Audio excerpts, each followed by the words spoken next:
I mean, look, from an existential standpoint, we either do something or we're sitting around and we do nothing. Like, there's always going to be something within us that motivates us to do something, and filmmaking is no different in that regard. You'll sort of read or listen to something that you did like a week ago, and you're like, what was I thinking back then? I say, like, every time I send a script to someone, I say, tear it apart.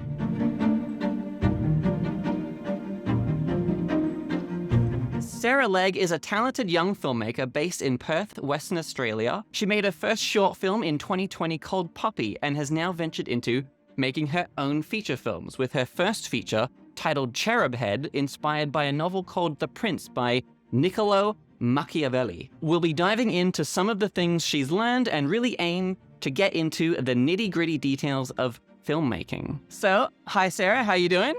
I'm doing good. Thank you so much for having me. Yeah, so tell us a bit about how you found your way into filmmaking. When did you first know that you wanted to make films, and what would you say is the first thing you did to get started? Other filmmakers always ask this question, and I always feel weird answering it because I feel like we all have the same answer. Yeah. Which is that since the day we were born, you just know if someone's gonna be a filmmaker, because as soon as the camera's out, they're like, onto it. Yeah, that's it. Yeah. Onto it. I'm gonna make a film with this. Yeah, the first time you ever hold a camera, you're like, yeah, that's it.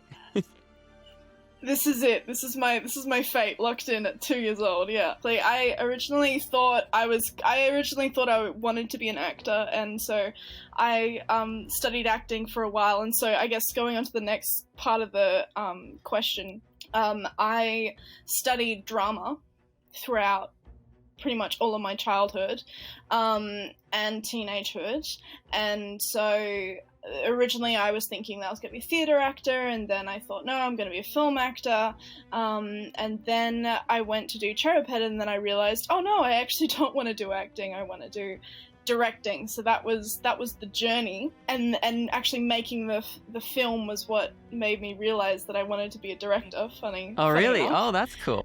So you kind of went into Cherub Head wanting to act in it. And did you like not really have the intention of directing or something, or how did that play out? So when you're an actor growing up, when you're a young actor, everyone is telling you it is super competitive. You are going to get rejected 99% of the time, and you're not going to be able to, like, you're not going to get a career, right? And so my thinking was, if I make my own films, I can cast myself in my favorite roles and I can play them, and then that can just build up my portfolio. So that was the thinking of Cherub Head. I was like, okay, if I make a feature and I cast myself in the role that I really want to play, which is like the bad guy. Yeah, because like oftentimes, you know, I'll cast myself in a film as well, and it's always as the bad guy. I always make myself, because I mean, I guess that's the fun role, but yeah. That's where the fun's at. And so that was my thinking. So I was writing, directing, and producing the film just so that I could act in it. But then in the process of doing that, I realized, actually, no, I don't want to act. I really like doing the writing and directing, not the producing. God, like, producers, they are a different breed. Love them so much, need them desperately, but I can't. I mess up numbers so frequently. I'm a bit too much of a chaotic, creative mind to be able to do what producers do. That was that journey. But the one thing that I'm really grateful for, even though I technically haven't been trained in film, because I haven't gone to film school, I just did all of that drama training, and then I applied that drama training to film. Was that I got a really, really early on, I got a fundamental teaching and understanding of storytelling and of story. Because at the end of the day, you know, we're humans, it's for creativity, it's always been storytelling for us. Even if it's paintings on the walls, you know, it's a way of the cave paintings. It's a way of storytelling, and music is a way of storytelling. Every art form, at its core, has story as a fundamental part. And film, of course, film combines visual, it combines music, it combines auditory elements, it combines everything all together. And so thing that really has helped me and has been, I guess, the defining lesson and the thing that got me started was good training in understanding storytelling fundamentals and how that works. Yeah, and it's always quite fascinating to see that kind of thing. So, you'll get someone that comes in as, a director, and then maybe later on they'll try acting. But then, you also get people who sort of did what you did, where they start off with acting and then they move into the directing side of things. And it's always interesting to see how, depending on where they started, it influences the way they do the other thing. So with you starting through acting, you probably have a better understanding of the characters in general and, how they would be thinking, what they're going through.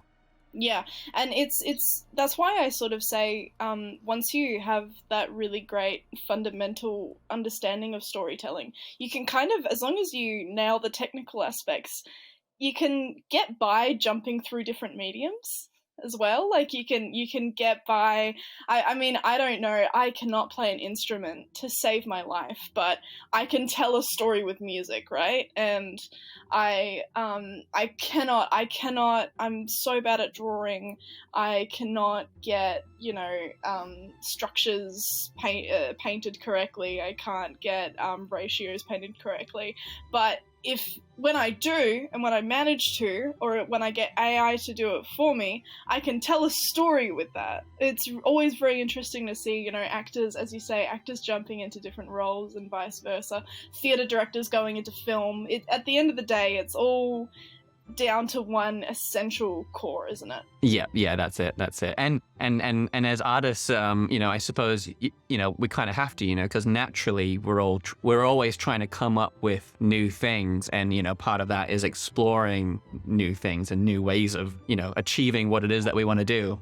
And sometimes the really beautiful part of that, it can be very beautiful to go into one medium and to get all this inspiration from that medium you haven't worked in, and then return to film, because you can return to your typical medium with all these new ideas and all of these new ways to experiment with film as a medium. Theatre's been going on for a long time, but film's like in its infancy as a medium of creation. It really is. And in comparison to, paintings and to art and to dance and to music, it's really in its infancy. So I always love, and I take inspiration from, again, because my roots are in theatre, from theatre practitioners that would say that it's your, they'd be dramatic and say duty, but it's a good idea to go and explore, to go to the art galleries, even if you're not an artist, to go to music concerts, even if you're not a musician, to enrich your life and not just stay limited to this one medium, because at the end of the day, they're all interconnected. I tried to stretch that a step further by going into philosophy and going into closer to not fully STEM, but into areas that people wouldn't consider to necessarily be areas you would draw inspiration from. Yeah, because with film, you could, maybe you started out as you could pretty much start out as like anything, and then you come into film, and your work will be influenced by whatever you did before. You could, maybe have a career as a plumber for 10 years, and then you come into doing film, and you're going to know a lot about how like pipes and stuff work, and you're probably going to work in that mechanics to your story somehow in a weird way. That's probably a weird example, but yeah. No, like that's totally it, because film's about film's strength is perspective, and it's the fact, like with games, it's the fact that you can really immerse yourself in this perspective of someone like no one before, and you can stretch the boundaries of realism with your perspective in order to tell that story. So in the case of the plumber, if this plumber has such an intimate understanding of pipes that the pipes become a metaphor for like their emotional insanity, and they're feeling like they're trapped to this job, and exactly, all of a sudden, yeah. The pipes are so much more than just pipes. They would be able to give meaning to something that typically no one would see any meaning in it, Exactly. Yeah. Exactly, because when we walk into a theater, or if we click on a video, we are intentionally wanting to invest in your story. And when you're walking down a street and you see a plumber, you're not invested in their story. You're not wanting to be a part of their world. You're just walking down the street. You probably need to get somewhere, right? You're not thinking about it. But when you sit down and you're like, I want to spend the next 2 hours of my life listening to this plumber's story, it's a magical world. I love the way that you're articulating it. It makes me want to get to know who this plumber is. I want to see this plumber movie. That's it. You know, I want to see some. I mean, I guess, you know, there's Mario, but that takes the plumber thing to a whole new level. But I mean, yeah. And we just had the Super Mario Bros. Movie. There you go. Yeah, go watch it. It only just clicked to me that like Mario's a plumber, and there's like this whole franchise based on a plumber. You know, I do always wonder about that and how that originated. You know, like was he watching like the plumber work on the kitchen? He's like, you know, we could do something with that. It's always the most simple ideas that almost go unnoticed that can become the most fruitful concepts with a little bit of digging. Yeah. And sure. I also think as well, people taking people taking influences from a certain area of work and applying it to their directing. I think it's quite valuable. And one thing that I always kind of think back to when I'm thinking about that is, and I know not a lot of people are a fan of the franchise, but the Fast and Furious 7, you know? So, what was it? James Wan, I think he was the director. And, you know, because he has... I'm so sorry, I haven't watched them. No, that's all. That's all. Because I think with his past, he was like a horror movie director. Mm-hmm. And, of course, with that particular film that he was doing, that's when, the Paul Walker actor passed away. And, you know, he was in a car accident and everything. And you could tell that the director was using his experience in horror movies to, you know, like the dramatic angles and fast, kind of crazy, sporadic movement and everything. And he used those techniques to get around the fact that one of his actors wasn't actually there, you know? Yeah, genres are flexible. Where in the recent years we've tested that theory more than ever, that genre is flexible. Which again is just it's really interesting to watch from a storytelling from the perspective of someone who's trying to tell stories, to see what people are coming up with and what risks they're taking and the rewards or the lack of rewards that they're getting as a result. Let's rewind time a little bit here. Back in 2020, when you created your first short film, Puppy. COVID times. Yeah, fun times. We all had an interesting year that year. What would you say was the biggest or the most important thing that you learned once that project was finished? So storytelling was, of course, you learn making your first film, even though that wasn't my first short film technically. I'd made a few before those, but that was the first that I started submitting to festivals. So started actually trying to promote and put on my slate, so to say. I'm actually kind of quite shocked it's stuck and people are still able to find it.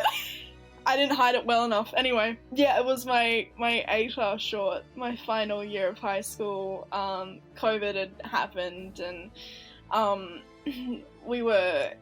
was just stuck in, still going to school at that time. So I had the time to be able to still make the films and everything.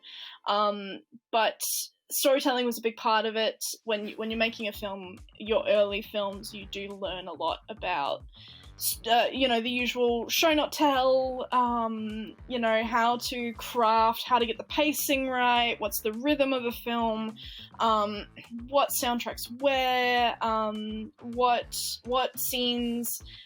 I know a big one for me, which is one I still struggle with, is when you have a very strong emotional connection to a scene that you love that serves no purpose to the story and should be cut. Yes. And it takes you a month to keep watching it and until you finally go, okay, it needs to be cut from the film. Yeah. And it goes and you cry and you have a little mourning period. It's the introduction to that whole process. Yeah.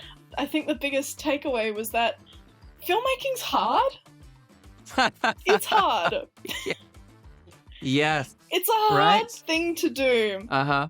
And it requires and like everyone knows about the student film ego, right? Yes. You come in, you march in, you're like, this is cool, I can make this film. It's gonna be fine. We're gonna do so much. I'm gonna learn Blender in a week, and then we're gonna have we're gonna make this artificial world for one of these scenes. Yeah. And then we're gonna shoot in a car while it's driving down the street. And we're gonna do all this by next weekend. You have all of these aspirations. Yeah. With no contingency time, no reshoots. Yeah. And then you go to the editing room and you're like, oh no. Yeah. And sometimes it's even at the point where like, because I remember some of the films that, you know, back when I was studying, and, you know, when we're making the thing, we're like, this is the best thing we've ever made. This is incredible.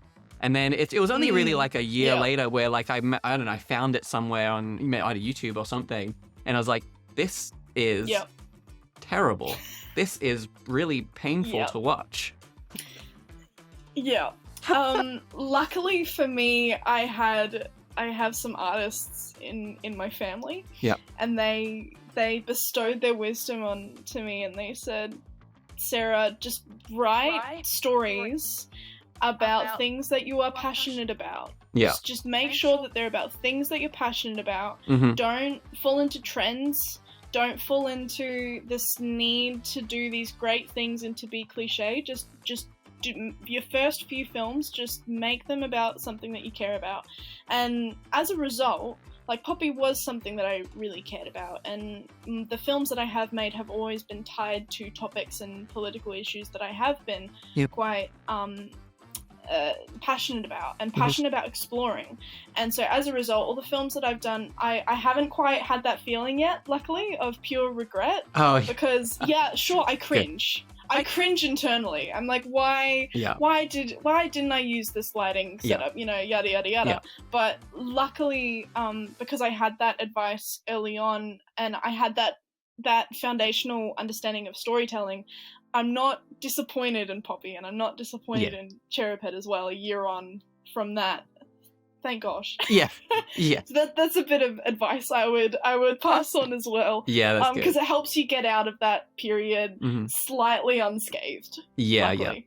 Yeah. And I think it's a particularly important for feature films to actually like the idea that you're doing, or be passionate about, the message behind the thing, because like a feature film takes a long time to do, and you need to have an idea that you're still going to be interested in like 2 years from now, because you'll probably still be working on it then, Exactly. Yeah. Yeah. It's a long investment, and it's a grueling investment. Yeah. So, Poppy was originally 35 minutes. Oh, right. Yeah. So that was the runtime. Yeah. And so when I looked at that, I was like, okay, well, now I've just got to make 2 of those, and then I've got a feature. So, and so at least, making that 35-minute film, although it was in like the worst place in terms of festival submissions, which you also learn about, yes. it did a really great, exactly what I'm talking about. Yes. It was really great to be able to, really great for your confidence as an artist, that the idea of a feature film isn't as daunting, because you've already done half of one. You just need to do double that, and then you're there. Yeah. So it's very daunting to make lots of 5-minute shorts and then jump to an hour and a half. But if you make one 30-minute short or one 40-minute short, then it's suddenly not as daunting. It's a lot more doable. Yeah. That's why I think one of my favorite tools in the script writing part is the 8 sequence structure. I love that, because instead of thinking, my goodness, I have to write 120 pages, what is it going to be about? I don't know. Instead, you're breaking it up into like 8 different short films, and that you just connect together. That's all it is. And exactly. And look, honestly, if you genuinely love watching features and you genuinely are in love with the format, you are not going to have that fear. That fear is going to be excitement. Like, I never, writing Cherub Head and writing the 2 features I've written now, I've never had to rely on any sort of structures. It's just been, that excitement to make something that people are going to watch. Because I mean, hey, look, let's be honest, no one watches shorts, right? So you just, it's the excitement of making something that people are going to read and are going to want to invest in. Mm-hmm. Yeah. And like, there's nothing like sending a script, the feeling of sending a script to a producer or to a cast member who might play the lead, and they reply to you saying, I really love the script and I connected to it on such a fundamental level. Like, that feeling feels amazing, because you're making and you're contributing something to your community that people are just so excited to be a part of. That's the fuel that pushes me through those few months of getting those words down on the page. Yeah. It's a real fight. It really is. Yeah. And then you've got to go through it again and edit it, and you're like, I don't want to do that. I just went through and wrote the whole damn thing. I don't want to have to go through it again. Yeah, because like the real work comes in when you start doing rewrites. And back when I was doing the Heretic story, you know, basically I had, you know, the whole script finished, and then I realized this doesn't work at all. And in order to fix it, I had to basically change the entire thing. So rewrite. Yeah. Know the feeling. Yeah. And so so I had a look at Cherub Head, and so in Cherub Head you have a distinct composition style in that you utilize a lot of close-ups and of objects and obscure framing. And to me, I'd say that had a unique feel to it in terms of directing style. Do you take any inspiration from other filmmakers or artists? So in terms of Cherub Head, for that feature, would you say that Cherub Head had a bit of a different feel to say Impression and the other films that I'd done? So I think like it had a different feel, but like I could immediately tell that it was your film, right? So I think it's kind of the same way that, you know, someone would see like a single shot from, you know, a Wes Anderson film, and they'd be like, I know that that's from a Wes Anderson film, you know, without seeing any credits or anything. And I think with your one, there's definitely a lot of potential to establish that same kind of, you know, reputation for the style that you have. You know, I think people will look at it and you know, over time they'll be like, yeah, that's a Sarah Legg thing. That looks like a Sarah Legg film, you know? Yeah. Beautiful. Music to my ears. Thank you. So in terms of Cherub Head, we, as a creative team, we were trying to find, because keep in mind, basically all of the people on this team were under the age of 25, 26. So it was all a very young cast and crew, the majority of us. And so we were all trying to find our creative voice. Yeah, cool. And Cherub Head was a project where we didn't want to hold anyone back, and we just wanted people to experiment where they could, learn as much as they could, and finally like tackle that daunting experience of making a feature, right? Yes. Personally, in terms of the vision for the project, not so much filmmakers, surprisingly. Again, going back to the inspiration from theatre practitioners to go to galleries and such, it came a lot more from paintings. Yeah, cool. The inspiration for the film. There's that there's that framed painting in the central room that's alluded to quite a few times. Yes. It's a painting by Alexander Rossi. Yeah. And he was a huge influence in terms of not only the framing and composition, but also the lighting and the production design, which sort of gave you this feel of a surreal realism. Yes. Like it's an uncanny realism. It's like it feels real, but there's something about it that's just feels a little bit like it's in a fantasy world, and you can't absolutely, quite definitely put your finger on it.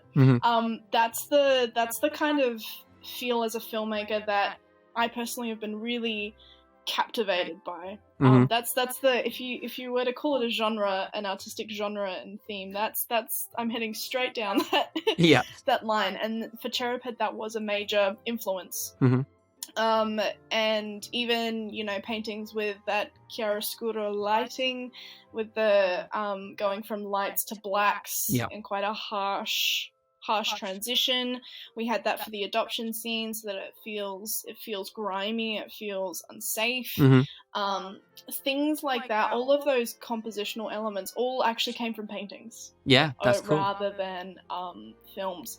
But funnily enough, in an interview with The Curb, Andrew said that he saw a lot of Celine Sciamma. Sorry if I mispronounced her name, but a lot of her sort of aesthetics and feel in the film, like Portrait of a Lady on Fire, but I hadn't even seen that until after I made Cherub Head. But as soon as I saw it, I love her work, and even like recently Petite Maman, they've been great influences of all the future stuff that I've done.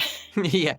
Afterwards. Yeah. Cherub Head mainly paintings. Cherub Head mainly paintings. Yeah, that's cool. That's really cool. Yeah, I find that quite interesting because like with because I don't typically see a lot of paintings and that kind of thing, but the idea for Heretics came from seeing a painting. You know, we went to the art gallery in Melbourne. It has that feel. Yeah. Yeah, exactly. Yeah. So I was kind of like, you know, I was walking around and there was one painting in particular, and you know, like the story just kind of started making itself from there. And yeah, it happens like that, doesn't it? I didn't really have any control after that point. Sometimes you just need to go. Yeah, exactly. Wonderful. I do find that like if you take inspiration from filmmakers, you're less likely to create an original work, if that makes sense. If you're mirroring Stanley Kubrick, then you're doing a Stanley Kubrick feel, right? Like go somewhere else, try and find something new and bring that in, and that's what's going to give you a unique voice as an artist, isn't it? Yeah, exactly. I always find it odd, that question, you know, like, you know, if what other filmmakers do you want to be like, you know, that kind of thing. Because, I mean, while I certainly, you know, admire and enjoy, you know, other filmmakers' work and that kind of thing, I don't want to make what they're making. I want to make what I'm going to make, you know, that kind of thing. Exactly. Yeah. And not only that, but take cultural context into consideration as well. Like with the rapid changes we've had in our artistic workspace as well as our digital workspace over the last 20 years, we should not be like people 20 years prior when we have access to all of these new capabilities and all of these new things.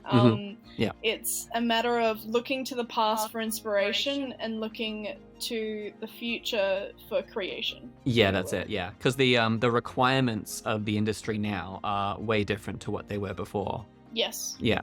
And also our creative capacity and places that we can draw inspiration from. Exactly, yeah. So I guess it's a way of saying, you know, there are more places. Don't feel like you're limited just to film, but places to look for inspiration. And I do always love it when I see a film that is influenced from something other than film, you know, whether it's like paintings or whether someone's inspired by, you know, comic books, and you can clearly see that, you know, that dramatic comic book kind of style going on in the film. Yeah, it's always quite interesting to see how they're able to translate that to film. Yeah, it's going to be weird seeing the first TikTok-influenced film, hey. That's it, though. It's probably out there somewhere, you know, someone's working on it. It's probably being made right now, yeah, exactly. Yeah. But that's it, right? Like we have so much content to draw from for inspiration that I just see so many new genres that are just bubbling to the surface, ready to be explored and to be shown. Yeah. And I find it exciting. Like I love big dramatic change. So like the day that there's like a full feature film length TikTok movie or whatever it is that they might do, like I'm so excited to see these things. You know, I'm so excited to see something that I've never seen before. I find that I find that quite interesting. What was that specific thing that sort of triggered it in your mind, you know, I'm going to make this into a movie? Going back to what I said before with my background in storytelling and, you know, people telling me to discuss things that I am passionate about, a topic that has always just not necessarily, it hasn't even been something that I've specialized in, but just something that has always piqued my interest and continues to is power dynamics, like the little theater kid that I am. And so I really wanted, for my first film, I just really wanted to make a film about power dynamics and between 3 female characters, because again, thinking I want to be an actor, I've watched so many films by the greats where the lead, the complicated, complex, multifaceted lead is played by a male. Yes. And I think it was at around about 16 when I looked at all of my favorite films, and I looked at the roles that I wanted to play in all of those films, and it dawned on me, I wouldn't be able to play any of them. Like if I wouldn't be able to audition for any of them. Yeah. Because they were all guys. And I was like, no. I want them. Yeah. And I know that there are a lot of people that, you know, would have already been experiencing that. So as a result, the leads were all female, and as a result, we were able to find a really talented cast, like insanely talented cast. Angelina Curtis, who was on Australian Idol and absolutely killed it on there. She did amazing in Cherub Head, and we were just so grateful to have her on board, and Nicola as well was incredible, and it was all a really great learning experience for us. Yeah. But anyway, going back to, when it came to the original inspiration, it was during a philosophy class, and we were discussing books about how to run a society and how to run a country, and of course Machiavelli's The Prince popped up, and it just hooked my interest, and so I gave it a read. It was very convoluted on the first read, but after a few, it kind of, again, like with you with the painting and Heretics, it sparks the interest. What was quite difficult for me in writing was adapting a philosophical text. I wasn't necessarily adapting it, but I wanted, so for example, the characters in Cherub Head mirror the concepts. They're almost metaphors of the concepts explored in the book. So Ellie, who is the orphan girl in the book The Prince, represents a population of people who have previously been oppressed by a dictator. Whereas Sophie Pierrot represents a population of people who have been in a democratic society and have experienced freedom, but have now come under the oppression of a dictator. And then Marie obviously being the dictator. And so in this scenario and in this film, you've got these 3 characters all together. They've got their own separate spaces, and it's about the interactions between each of those characters. And so then that was a space for me to be able to play creatively with, okay, well, what did Machiavelli think when you have the prince that invades a population that has experienced freedom? And what did he think about conquering a population that has not experienced freedom? But then what happens when the population who has experienced freedom meets the population that hasn't experienced freedom? What is freedom? Why is freedom so attractive? And then all of a sudden you start to, what blooms is a very interesting and multifaceted discussion about freedom. And what was so interesting as well was that we were shooting it in 2020 when, especially in Australia, all of those freedoms were being taken away from us. And so, some people were saying, this is for our health, this is very important, and this is a freedom that I am personally willing to sacrifice for the greater good of my community, which is a totally fair argument. There were also people who were saying, no, I want my freedom, and it is my choice to determine what I do with my freedom. Also a totally fair argument. So when you have 2 totally fair arguments that are completely conflicting, how do you go about managing that? And it turned into just a perfect pot of problems to have fun with during COVID. And that was Cherub Head. And that was the inspiration. It must have been quite fascinating, filming, making a movie about that particular subject while you behind the camera also had to be fairly isolated and... Exactly. Like, I think 3 of those films we did in lockdown.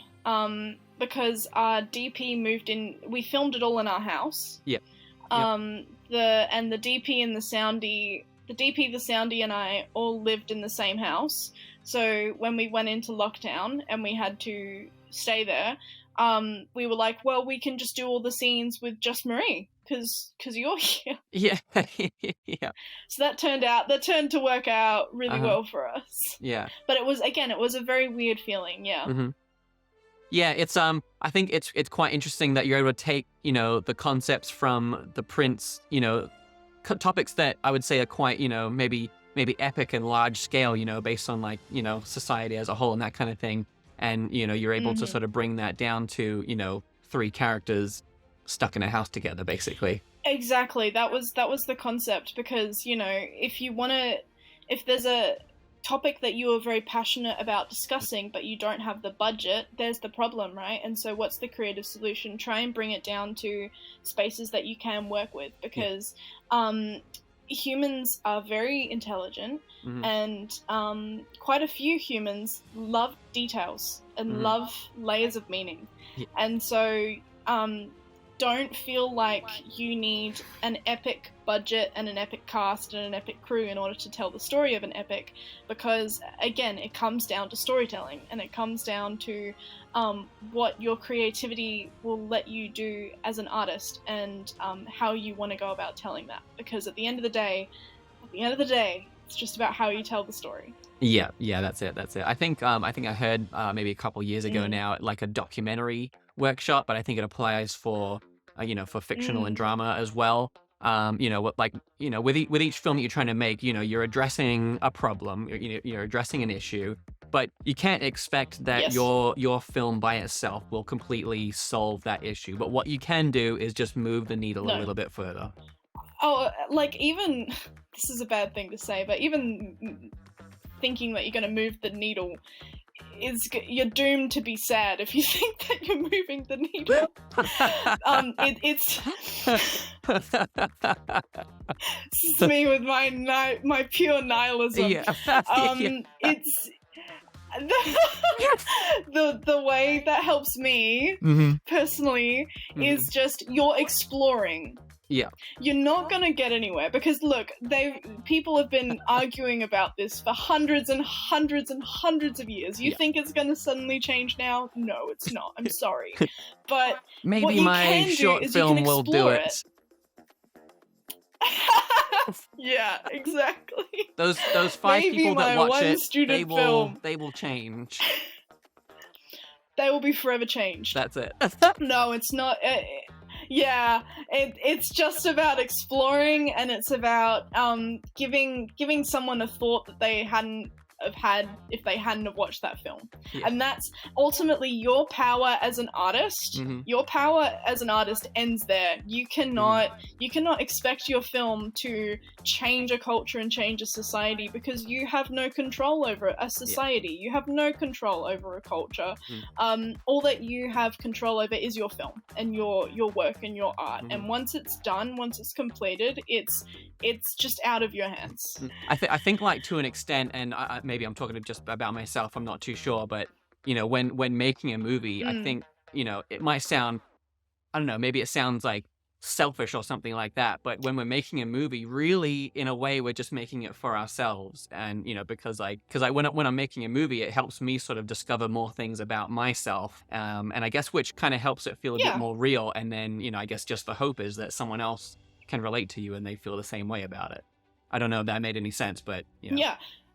I mean, look, from an existential standpoint, we either do something or we're sitting around and we do nothing. Like, it's always, there's always going to be something within us that motivates us to do something, and filmmaking is no different in that regard.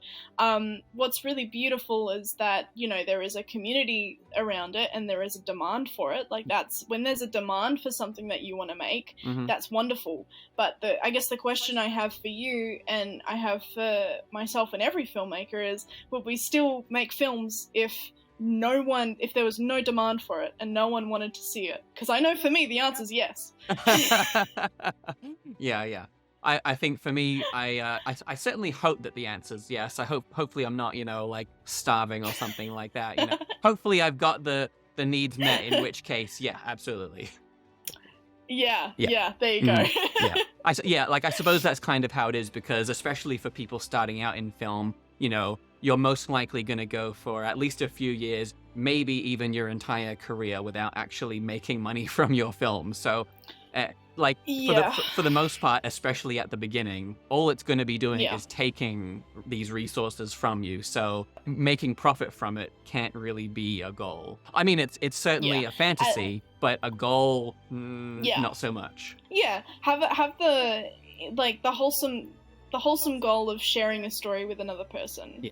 You know, like there really is a joy in making a film. I'm not sure if you did this as a kid, but making a little film that you made in your suburban neighborhood street and then showing it to your parents and them sitting down on the couch and watching it. Like the joy that you get from that, unparalleled, unmatched. That's what we do it for. And that's the joy of it. It only grows from there. You know, you have like a little screening with friends and family, and then you have, you know, your premiere at a cinema with a few hundred people, and then you have your theatrical release. But at the end of the day, it's all just sharing stories with people, and that's a really nice way to think about it, isn't it? Yeah, I think my first experience making films, I think the first time I actually held a proper camera, like a video camera, was when I was 14. But then at that point, we just, like my friends would come over once a week and we would just make a bunch of dumb stuff. But, we were just doing it because it's fun, and, the camera lets us watch the dumb stuff that we were doing, over and over again. Quality content. Yeah, exactly. I mean, now when I, whenever I manage to like find those old videos, and I think I did put them on Facebook because every now and then it will remind me. But whenever I see these old things that I made, I kind of worry about my sanity back then. But yeah, I think things are better now. Yeah, you did something right. You made it through. That's it. Yeah. From that quote that you had at the end, that the film is based a lot on psychology, right?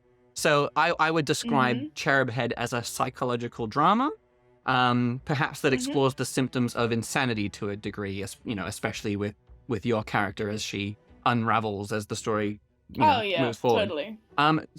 Do you have an interest in psychology in general, and is that why you sort of made this film as well? Yeah, so, I've always been fascinated with humans, and I think that's totally a case for a lot of artists. We draw inspiration from the world around us. We draw our inspiration from different humans, different events, but my personal inspiration is definitely more human-centric, if you will, more human-centered.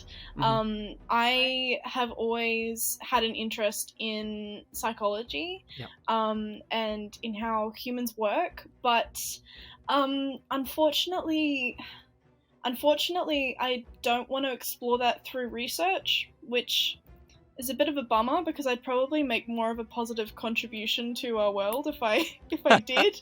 But I really love just exploring the topics in a creative space and in an artistic space, because at the end of the day, they're both explorations, right? As a researcher and as an artist, or as a psychologist and as an artist.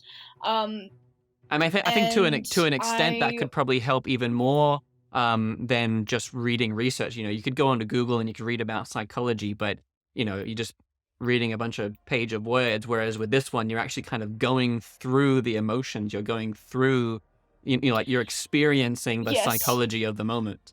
And I do actually think, this is going on a little bit of a tangent, but I think that that's really a challenge that we're going to be facing in the modern world, because that page is really important, and that's our knowledge, right? That's that's those pages of what have led us to such great scientific advancements in our culture, and so it's genuinely a problem that us young folk look at this page. What are we doing and we're like, to the no, world? I want a video of that. Yeah. I want a video of that. I want to see that. Why would I read? Or just even how there are. Well, it's not even reading. It's just the fact that it's that academic language. It's that academic writing that really stirs a lot of people away. And so as well, I think it's really great for us, journalists do the job as well. It's a matter of translating what these papers are saying. Not saying I did this for Chereped, because I didn't, but taking what these papers say and then translating it into visual ideas for people who wouldn't read and get access to academic papers. Like, that's another great way of looking at it. I think psychology is quite important for film in general. You know, you need it pretty, like, no matter what role you're doing on the film project, you need to understand psychology. And I kind of have like a whole other video that we're going to be doing talking about this. But, you know, like, as the editor, you need to understand, like, attention spans and how, like, eye movement patterns and stuff like that. And with sound, you need to understand how, like, sound edits are going to, like, influence and make people visualize what's going on. And of course, as the actor, you need to understand how people think. And as the director, you need to understand how to talk to the actors so they understand the vision, you know? And an interesting point I'd love to just add to that and raise to that is that film... There's a difference between film and psychology, right? Because film is not actually... It's our projection of psychology. Yeah. So it's not... We're not actually showing what people do in their day-to-day lives and how people act in their day-to-day lives. We are projecting our psychological interpretation of what people do in their day-to-day lives and how they interact in their day-to-day lives on the screen. Yeah. So that's a good point. Definitely don't use it as a primary source. But like, it's quite... I definitely wouldn't say that psychologists and filmmakers are the same, but like, it's quite interesting how people can view film as like that kind of open source that is completely unbiased, when really it is meddled in the psychological sanity or insanity of the artist making it. Yeah. I think a lot of what films do, and not just films, but, you know, paintings and music and video games or whatever it might be, but they all offer up like this artificial experience, you know, and that, I think that's why it's important for the characters in the story to be relatable, so that you see at least a part of yourself in them. So then, at least subconsciously, you can visualize yourself in that situation, and it kind of gives you an idea of how you would interact, or how, you know, the decisions that you would make if you were there. Exactly, it's like a heightened characterization. Yeah. Or what that character would hypothetically do in real life. Yeah. If they did just exist in this world. Yeah. Because like at the end of the day, like I did totally go through this phase where I was like, my purpose is to accurately reflect, you know, who we are as humans, and create this highly intellectual piece of cinema, yada yada yada. Yeah. At the end of the day, that's not going to sell. You've also got to balance it with it being a business and your film being a product. Yeah. That needs to get into cinemas, right? So as a result, I do think you have to sacrifice some of those true psychological aspects. For example, in my film, yes, one of the characters does go insane, but that never happened in the book The Prince. I felt like I was boring people and I needed something to happen, or else people weren't going to keep watching. Like, they needed some kind of cliche to get them through. So that was added, not because it was a faithful sort of interpretation of the text, but because I felt like I was doing too much of a faithful interpretation, and I wasn't making an entertaining film and an entertaining story as a result of that. Yeah. So it's a juggle, isn't it? Does that mean that you originally had some kind of like drastically different, alternative ending in the beginning? Yes, I did, and it was very symbolic, and look, I won't lie, the first draft was pretty rough. It was very metaphoric. It was very becoming so faithful that it just didn't make sense. Because keep in mind that this text was meant to be a manual, so it's not even a story, it's a manual. It's like an instruction booklet on how to be a good leader in the time in his thoughts and in his words. So how do you conclude that, right? How do you end that? And that's a challenge in and of itself. But yeah, I won't say what the ending was because it was bad. Oh, it was that bad, was it? Now. Look, it wasn't good storytelling. It was boring, and it had like too much going on, and it was Okay. so confusing, and no one would have known what was going on, right? So at the end of the day, you've got to make those sacrifices so that people can actually invest in your story and stay on board with your story. Or else you could do the most faithful interpretation, because what's the point in making this really faithful film that is highly intellectual if no one's going to watch it? Back to what we were saying before, you know?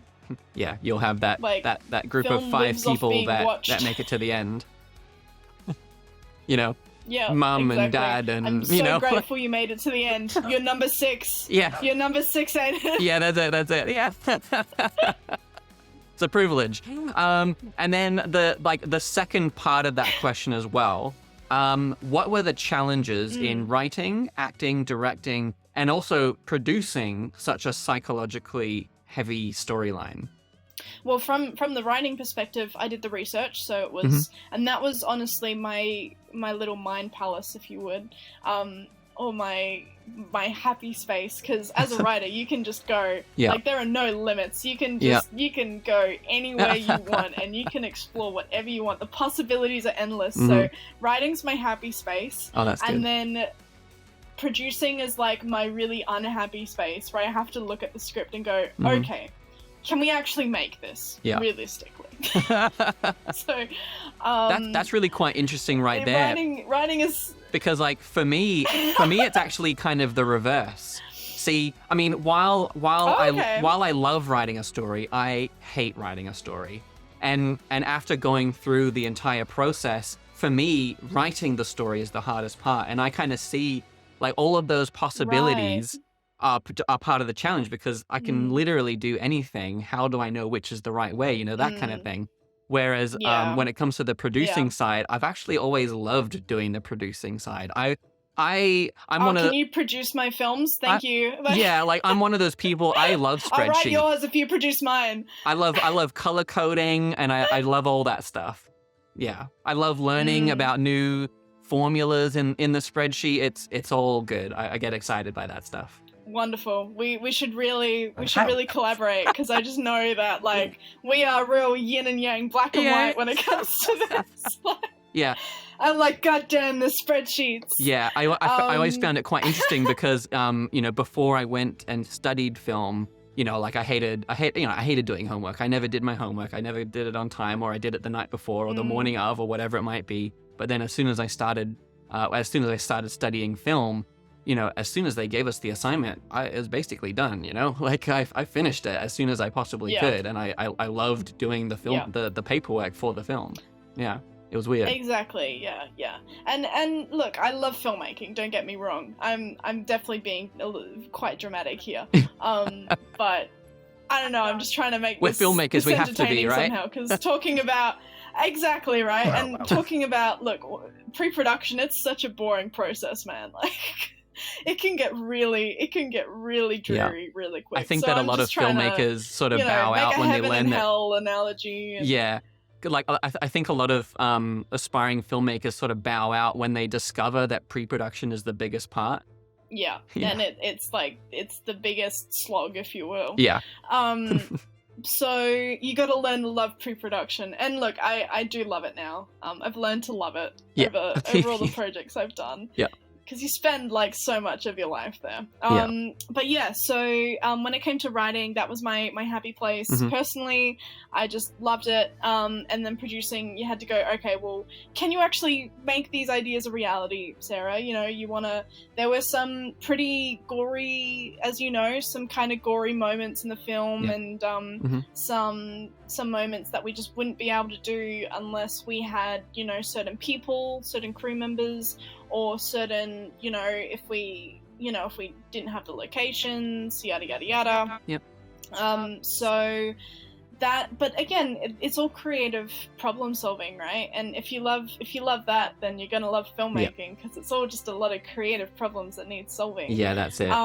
Directing, I loved, because I just loved, again, it feels like a creative space. It feels like a space that you can delve deep and talk about, well, what's the framing for this shot? What let's tell the story visually as well as through the dialogue. Yep. Let's have certain shots for certain moments, Mm-hmm. yada yada. Mm-hmm. And in terms of the acting, none of the cast shied away from the depths of their characters. Yeah. We all had a lot of fun. We had a lot of fun, and we felt quite fulfilled getting into the nitty gritty of characters, and I think cool. that's something that actors just love. Like, Yeah. you can never have a character that's too deep Yeah. for an actor. Like the more in depth you can go into, the better. Yeah. And especially if the character is so deeply written that you can get to their intuition as an actor, and then you can intuitively be that character. That is really the sweet spot that, as a writer, I wanted to create for the cast. Yeah.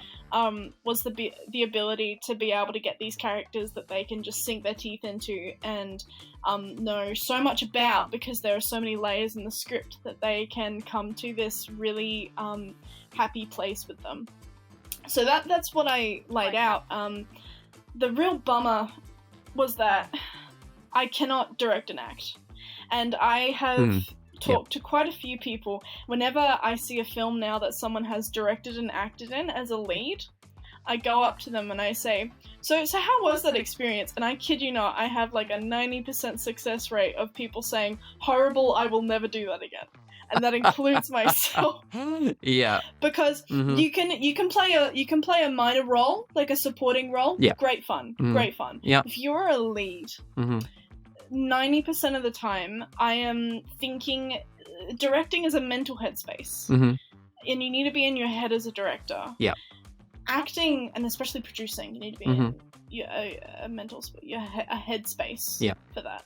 But acting, you really need to rely on your, at least for me, you need to rely on your intuition, and you need to let your body just do its thing. The minute that I start thinking about what I'm going to do, the minute I become a bad actor, essentially. Yeah. And this turned out to be the same process for Nicola and Angie as well. So, as a result, I felt like during the entire filming process, I could never truly be a good actor, because I never went there, because I was always just thinking as a director. Yeah. And I was always thinking, I was literally directing myself as I was acting. And I'm thinking, no, you need your director's notes after you've done the acting. Do not say a line and then think, oh, that delivery should have been done differently. I should have tweaked this and this slightly. Yeah. It's going to ruin the whole performance for you. Yeah. So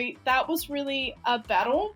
And also in terms of our scheduling, it took so much time for me to get my hair and makeup done, direct everyone, and then after every single shot, get out of my blocking to go and look at the shot and replay the entire take to see if it was good, and then give my co-actor notes. Yeah. So like while I'm acting, I've also got to be watching what the other actor is doing and giving notes, making notes for them.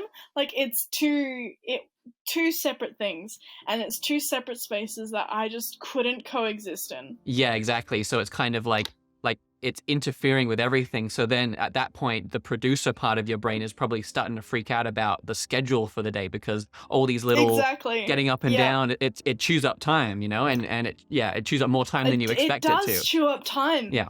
Exactly. Especially when, I've even if it's just I need a minute to think. Yeah. Because there's just so much going on. So, as a result, I do not act and direct in features now. If it's a short, again, like that's totally doable because it's a short film, right? So in terms of your scheduling, you've got the time to be able to, have that space and to watch those takes a few more times. Yeah. But features, you unfortunately, especially in my case, there just wasn't the time for that. Yeah, it's probably best for us to stick with cameos and maybe keep it at that in features. Stick with cameos and the writing directing. Writing and directing is a beautiful combo because you always stay in that creative happy space, and that it almost feels like you can just create the vision and you create the story. Yeah. So that's it totally makes sense that that's where people end up end up going. Acting and producing, nah. Acting, directing, nah. Yeah, yeah, exactly. Because I feel like, like each role that you're in, ideally you need to be able to commit 100% to each role, and every time that you split it up, Exactly. you're doing like 10% effort for everything. You're taking a part of yourself. Yeah, exactly. Like it's not doable. You're either you're either in front of the camera or you're behind it. And exactly. That's just that. Because like for Heretics, of course, with that one, I wasn't acting in it. There was one scene where I acted, but we cut that. But yeah, I wrote the thing, and I produced the thing, and I directed the thing, and I did, the DOP, and then I also edited the thing, and like I wish I could cut that down to just like one or two. I don't want my name all over the credits. I hate seeing my name everywhere. I just want one spot, and that's it. I'm good. Yeah, and it looks, and collaboration for film really is essential, and it's a beautiful thing. Like it just makes your life so much easier, and it makes the project so much better. Yeah. So anytime I can find someone who wants to come on board, I'm like, please have complete creative freedom. Do your thing. Here is your space. I want to give you the space. Yeah, absolutely. I love collaboration. Even like when I'm on set, we'll be going through the blocking or the lines or something like that. And I'm typically open to suggestions. Like if someone wants to shout something out, like I'll listen to it and I'll think about it, and like, maybe it works, maybe it doesn't, whatever it might be. But I love people feeling as though they have like the opportunity to to say what they think, and just try stuff. And one of my favorite things is when the actors come to me and they say, oh, maybe I could try this kind of line for this scene or something. I love that, because then for them it feels more real, because they've helped come up with it. So yeah, and you're all, everyone on set is working, or everyone in the team is working towards the goal of making the film as good as it can be. And as a writer director, I know that there's this cliche that our films are our babies, but it's like, it's, as soon as you start making it, you've just got to visualize it as a separate entity to yourself, because there are, even on a small budget film, it's maybe 10 people that are all, this is all their baby. They are focusing all of their attention onto it. But even as you get bigger, it becomes 100 people. It's separate from you. It becomes something that the whole team is working towards, and that's beautiful in a way. It's just letting go and letting the process do its thing and be a process. But I totally get that it can feel scary and difficult to be able to let go. Yeah. We've all been there. Yeah, that's it. Yeah. I think the issue for me early on, when I was still studying at this point, but my issue, and I think it's, about like kind of finding the balance as well, because, with me in the beginning, I would just say yes to everything. Somebody says an idea, yeah, we're going to put that in there. Someone says that idea, yeah, that's going to go in there. And then eventually after a while, I started experimenting with just saying no to everything. And I didn't like that either, because then it was just, terrible film that's only based on my opinion. And so it's just, definitely like listen to an idea and actually think about it properly. Don't just say yes or no automatically, like think about whether it actually serves the story, or take that idea and build on top of it, or change it in so it does improve the story. Exactly. The project is the project. It's its own separate identity. Don't try to make the film a certain way for your ego, and don't try and make it for another person's ego. It's its own separate thing. And so if everyone can detach themselves from their personal attachment to the film, and just like, the bit of advice that I get and I live by is just watch the film as an audience member. Just watch it as an audience member, completely detached, no emotional connection whatsoever. Watch the film. Is it any good? There is your gauge. Yeah. But I know it takes a lot of emotional detachment to be able to do it. But once you can, it helps a lot, because at the end of the day, that's what it's going to be. It's going to be your film screened in front of a whole heap of people who have zero emotional attachment to it. Yeah, that's so it. if someone comments online saying, this was a really silly choice. You're not going to be able to track every one of those and say, no, it's because I thought this and this and this, and justify it to every single audience member who says this was bad and it didn't work with the story. Yeah. Take it on board, or don't.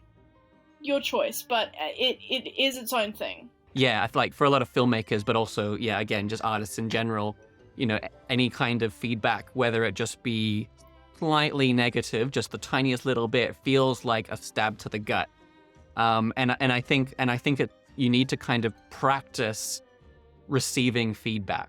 You know, you need to ask for feedback, and you need to encourage people to tell you the negative parts of your story. Like, you need, like, I don't care. I don't want people to say, this film is great, it's amazing, I loved it. It's like, okay, so why? What did you love about it, you know?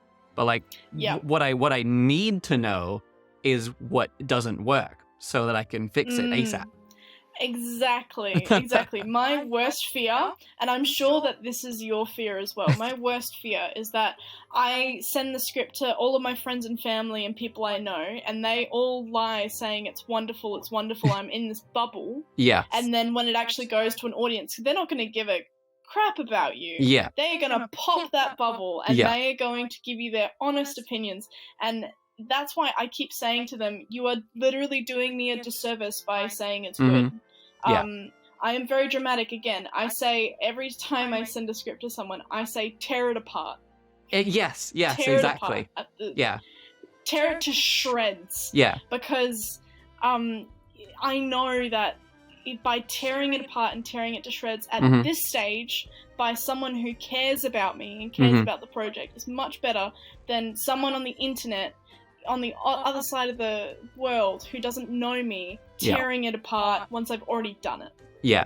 Because it's gonna be torn apart either way. Yeah, that's it. Do that's it early. it. Yeah, exactly. Save yourself the trouble. Yeah, like whenever I'm talking to people about their stories or their scripts or something that they send me, whatever it is, or if I'm sending something to someone else, like I tell them, like, yeah, like, negative feedback, it feels like you're stabbing me in the gut, but I need you to stab me in the gut. I need you to do it. It's absolutely necessary. Yeah. And like, if they only give me good feedback, I have to, like, sometimes it's kind of like, feels like you're pulling teeth a little bit trying to get them to say something bad about it. It's like, it's okay. You can tell me. Yeah, well, first of all, another bit of advice is to find a group of people who don't do that, which I've done. Like, I send my scripts out to people who I know will actually tear it apart for me. Yeah. And if it's bad, they will say, Sarah, this is bad writing. You need to change this. The other thing is there's always a positive way, despite how I've come across as such a nihilist during this podcast, and as such a bad person during this podcast. Your films will never make it, but do it anyway. Yeah, exactly. There's always a positive spin on things, and the spin that I like to have when it comes to feedback is thinking, well, this is a really good thing because it's making the project better. Mm-hmm. Every little bit of feedback makes your project better. Yeah. And that's such a good thing. That is such a good thing. Again, I think people treat it as a negative thing because it's tied too much to their sense of self and their personal ego. Yeah. But if you take that egotistic aspect out of it, it is actually a really, really beautiful thing. Yeah. And you can learn to love getting negative feedback. I know it's I think that's part of why it's so hard as well, because because like when you're writing the story, you are putting parts of yourself into all of these characters, and if someone says like that's crap, then it's like, oh, that's part of me, Yeah, exactly. Detaching yourself from it, I think early on is really important, and it's going to save you a lot of emotions down the track, because it's only going to get, here's me back to being pessimistic, it's only going to get worse if you don't detach yourself from it, because then your crew are going to be criticizing you, then your audience is going to be criticizing you, and that is like the most terrifying thing ever. So I guess I've just learned personally to try and detach myself as much as I can early on, because again, the project's not yours, and anyone who can make it better is a positive. It's an absolute positive.